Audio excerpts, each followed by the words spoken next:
Assalamualaikum warahmatullahi wabarakatuh. Hai anak-anakku semuanya, kelas 8, bertemu lagi dengan Bunda dalam pembelajaran daring kali ini. Kali ini kita akan membahas tentang penjelajahan samudera.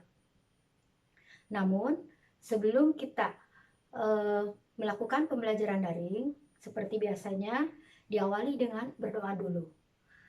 Berdoa menurut agama dan kepercayaannya masing-masing. Mulai.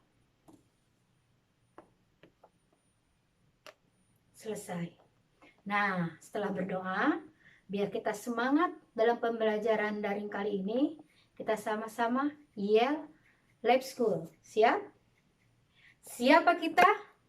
Lab School, Lab School, Lab School. Lab School, Jaya, Jaya, Jaya. Ya. Setelah yell, kita mulai ke materi tentang penjelajahan samudera. Dalam penjelajahan samudera ini, Bunda akan menjelaskan apa sih latar belakang penjelajahan samudera orang-orang Eropa ke Indonesia.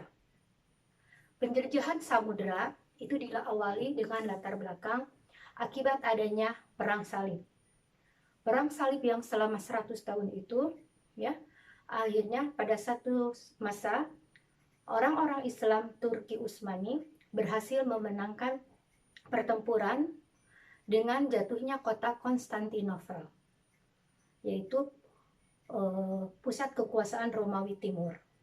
Dengan jatuhnya Konstantinopel ke tangan orang Turki Utsmani, otomatis Konstantinopel yang merupakan pusat perdagangan waktu itu menjadi terhenti karena orang-orang Eropa tidak mau lagi berdagang di Konstantinopel. Padahal waktu itu Konstantinopel merupakan pusat perdagangan yang sangat ramai dan pusat perdagangan rempah-rempah. Akhirnya, karena mereka tidak lagi melakukan perdagangan di Konstantinopel, mereka akhirnya berpikir bagaimana mencari rempah-rempah itu di sumbernya. Dan dengan keberanian mereka mencoba untuk melakukan penjelajahan samudera, mencari tempat rempah-rempah itu berada. Nah, ini merupakan latar belakang dari kedatangan nanti orang-orang Eropa di Nusantara khususnya. Nah, penjelajahan ini akhirnya membuka mata para bangsa-bangsa Eropa, khususnya dipelopori oleh dua bangsa, yaitu bangsa Portugis dan bangsa Spanyol. Lalu mereka mau merencanakan penjelajahan itu. Kalian harus ingat, pada masa itu kekuasaan gereja sangat kuat. Dengan restu dari gereja dan juga kerajaan masing-masing, raja masing-masing, maka disepakatilah penjelajahan itu. Mereka memohon restu kepada Sri Paus waktu itu di Roma, dan akhirnya dalam sebuah perjanjian diputuskanlah, ya, dalam perjanjian Tordesillas, bahwa dunia itu dibagi menjadi dua. Orang-orang Portugis melakukan perjalanan ke timur, orang-orang Spanyol melakukan perjalanan ke barat. Itu yang menjadi latar belakang kedatangan bangsa-bangsa Eropa. Nah, sekarang kita akan membahas apa sih faktor-faktor yang menjadi pendorong dari bangsa-bangsa ini. Yang pertama, adanya perkembangan ilmu pengetahuan. Mengapa perkembangan ilmu pengetahuan menjadi faktor pendorong? Karena dengan ilmu pengetahuan ini, ya, orang-orang Eropa pada waktu itu mulai terbuka bahwa dengan adanya penemuan-penemuan, mereka mulai ada keberanian untuk mencari daerah baru, ya.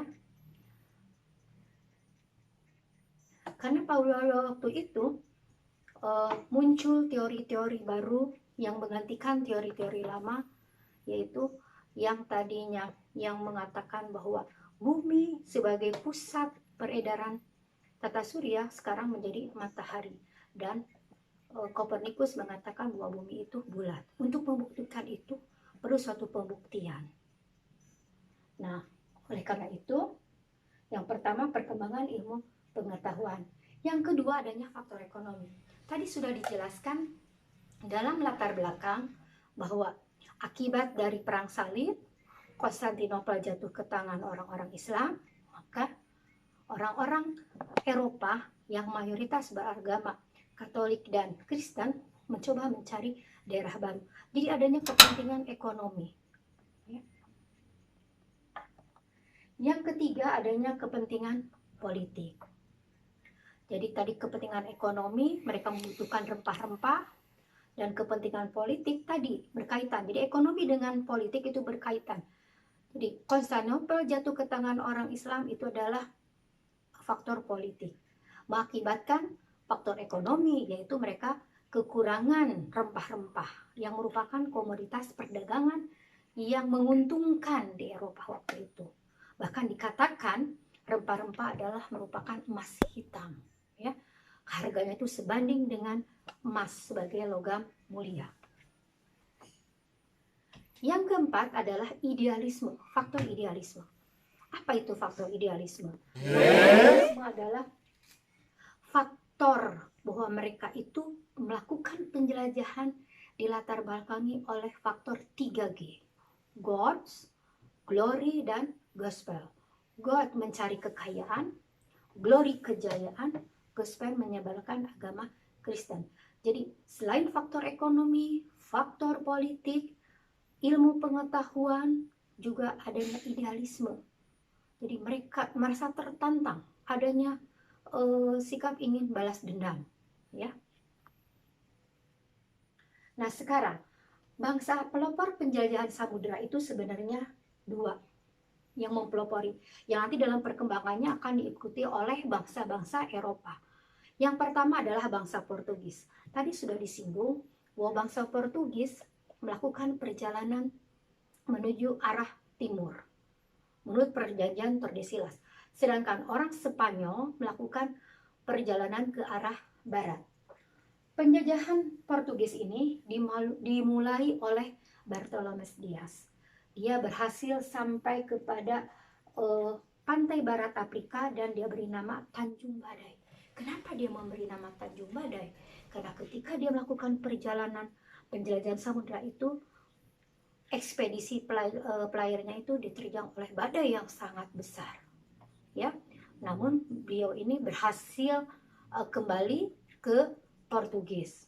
Oleh Raja Portugis, nama Tanjung Badai itu diganti menjadi Tanjung Harapan dengan alasan adalah bahwa Tanjung Badai itu kesannya menakutkan. Jadi biar tidak ada kesan menakutkan, ya, akhirnya dibuatlah namanya diganti menjadi Tanjung Harapan, dan biar ada keinginan untuk harapan baru begitu. Kemudian setelah Bartolomeus Dias, ya, akhirnya perjalanan dilanjutkan lagi oleh Alfonso de Albex, ya. Alfonso de Albeck ini bahkan sampai ke Kalkuta, India, ya. Dan dia berhasil menguasai daerah-daerah Muslim. Bahkan de Alfonso Albeck ini 1511 nanti dia berhasil menguasai selat kerajaan Malaka, ya, sebagai pusat daripada nanti pusat perdagangan besar di Islam di Asia Tenggara. Nah, yang kedua adalah penjelajahan Spanyol. Penjelajahan Spanyol ini dengan mengutus seorang pelaut ulung yang kita kenal dengan nama Christopher Columbus. Kalian pasti tahu bahwa Columbus inilah nanti yang dikatakan sebagai penemu benua Amerika, ya. Columbus nanti dalam perjalanannya akan dilanjutkan dengan Ferdinand Magellan. Ferdinand Magellan ini nanti akan menemukan Kepulauan Maluku.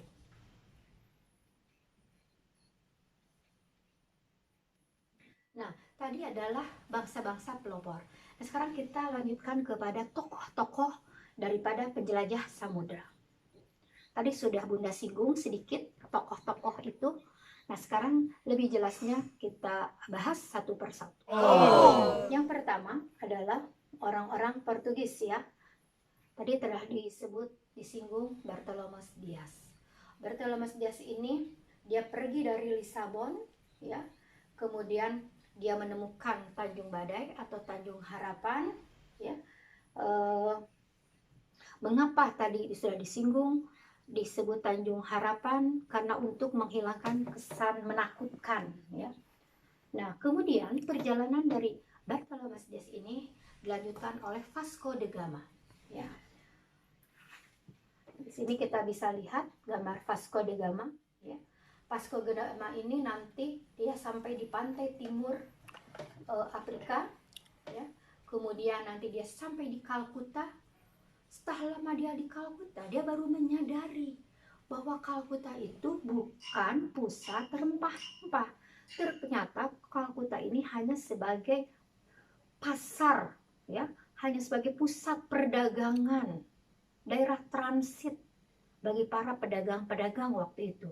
Dia mulai berpikir di manakah tempat rempah-rempah itu sebenarnya berada ya. Ternyata bukan di Kalkuta, India ya. Kemudian Alfonso de Albuquerque ini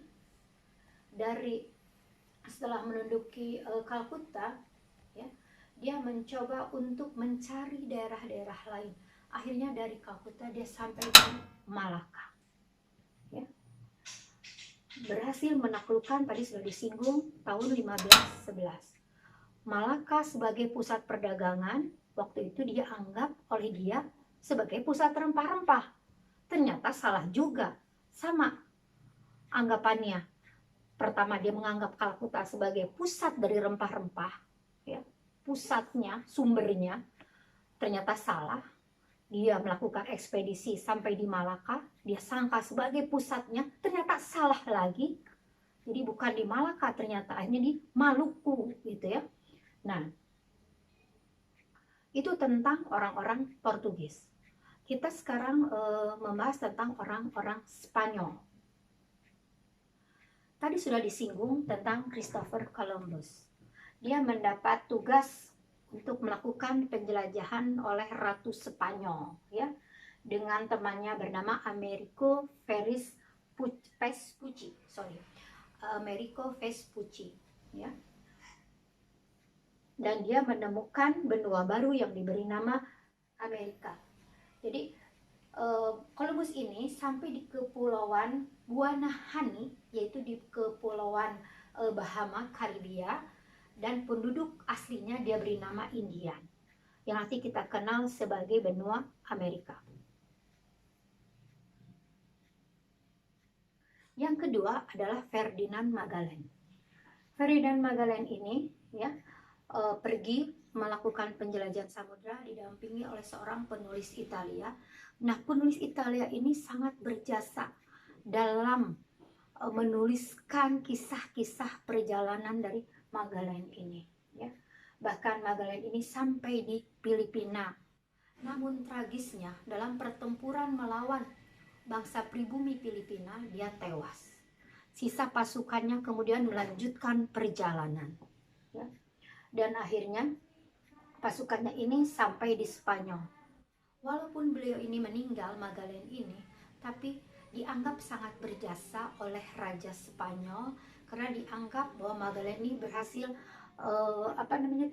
mengelilingi dunia. Jadi dianggap sebagai orang yang berhasil mengelilingi dunia. Oleh karenanya itu nanti Magellan ini mendapatkan penghargaan berupa piala, berupa bentuk bola dunia, di mana dalam pitanya itu bertuliskan engkaulah yang pertama kali mengelilingiku gitu ya, untuk mengenang jasa-jasa daripada Ferdinand Magellan ini. Nah, perjalanan orang-orang Spanyol, Portugis dilanjutkan oleh orang-orang Eropa lainnya, yaitu orang Inggris. Sir Francis Drake ya, dia berhasil melakukan perjalanan sampai ke Aceh ya. Bahkan nanti dia itu berhasil memborong rempah-rempah di Ternate, ya. Namun pada waktu itu dia belum berpikiran untuk melakukan ekspansi atau kolonialisme. Setelah perjalanan Sir Francis Drake dilanjutkan oleh Pilgrim Fathers. Itu rombongan Pilgrim Fathers ini adalah rombongan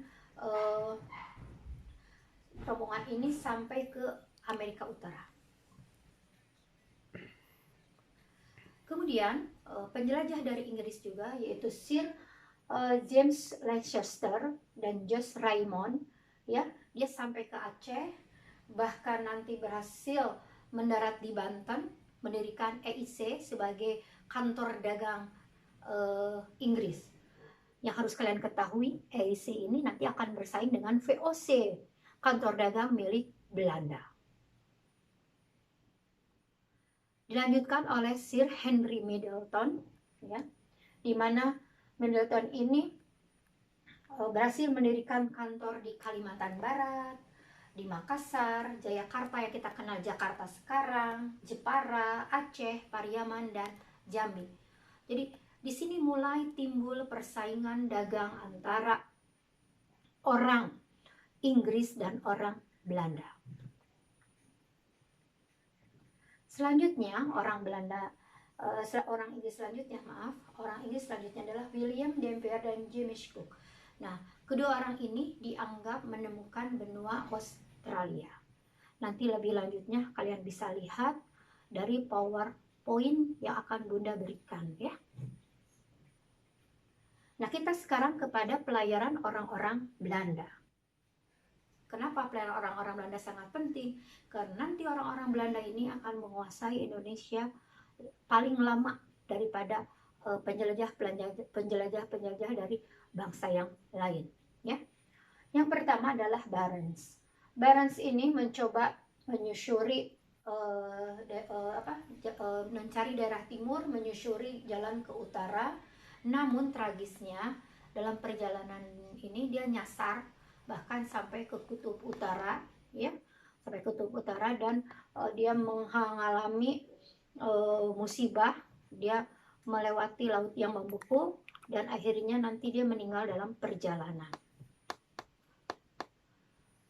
Penjelajahan berikutnya yang berkenaan dengan sejarah Indonesia yaitu Cornelis de Houtman. Karena Cornelis de Houtman ini dianggap sebagai orang Belanda yang pertama kali mendarat di Indonesia, tepatnya di Banten, ya.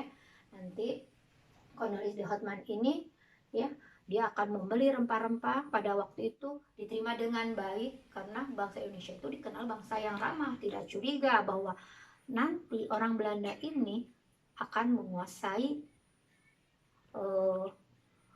rempah-rempah atau sumber daya alam bangsa Indonesia.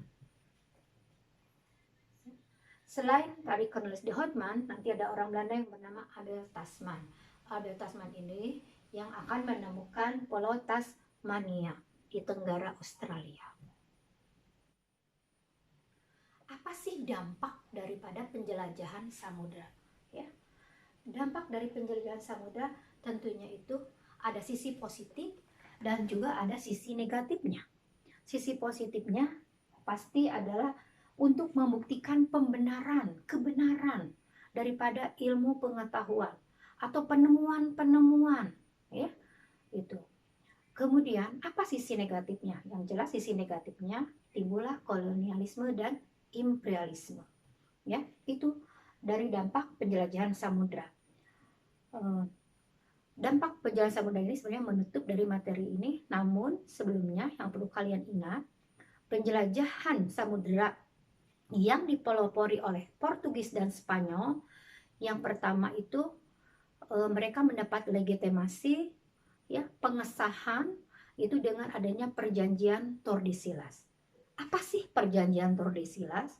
Perjanjian Tordesillas adalah perjanjian yang dibuat oleh Sri Paus yang membagi dua dunia, ya, membagi dua dunia dalam melakukan penjelajahan. Orang-orang Portugis ke timur, orang-orang Spanyol ke barat. Begitu. Mengapa membagi dua? Biar tidak terjadi pertemuan. Karena pada waktu itu di Eropa orang-orang beranggapan bahwa dunia itu persegi panjang, bukan bulat. Jadi mereka menganggapan nggak akan mungkin ketemu, makanya dibagi menjadi dua, ke timur dan ke barat. Tetapi dalam perkembangan penjelajahan samudra, akhirnya nanti mereka ketemu, yaitu di Maluku. Ya, bisa kalian bayangkan, misalnya orang Portugis berjalan melakukan penjelajahan ke timur, orang Spanyol melakukan perjalanan ke barat, mengelilingi kan. Nah, akhirnya bertemu di satu titik, yaitu di Maluku. Dan timbullah persaingan dagang, begitu ya. Karena mereka bersaing untuk mencari rempah-rempah. Mendengar hal ini, si Paus tidak mau sesama agama melakukan pertempuran, perselisihan, dan bersaing dalam berdagang, maka diputuskan dalam suatu perjanjian yang dikenal dengan perjanjian Saragossa atau Zaragoza, yang menetapkan bahwa kekuasaan Spanyol dipusatkan di Filipina, dan kekuasaan Portugis ditetapkan di Maluku. Jadi dibagi dengan adil oleh Sri Paus bahwa Spanyol melakukan pusat penjajahannya itu di Filipina dan Portugis di Maluku, untuk mengakhiri pertikaian antara dua pelopor penjelajahan itu. Nah, untuk penjelajahan samudra, Bunda cukup sekian ya, cukup sekian penjelajahan samudra. Nanti akan dilanjutkan dengan materi berikutnya, itu tentang kolonialisme bangsa Barat, khususnya bangsa Belanda di Indonesia. Ya, semoga kalian bisa memahami apa yang sudah Bunda sampaikan. Sebelum Bunda menutup pembelajaran daring ini, ya, Bunda selalu mengingatkan, dalam masa-masa ini kalian jangan lupa untuk selalu berdoa, mencuci tangan, menjaga jarak, dan jangan keluar bila tidak perlu sekali. Untuk itu Bunda sampaikan salam belajar di rumah ya. Wassalamualaikum warahmatullahi wabarakatuh.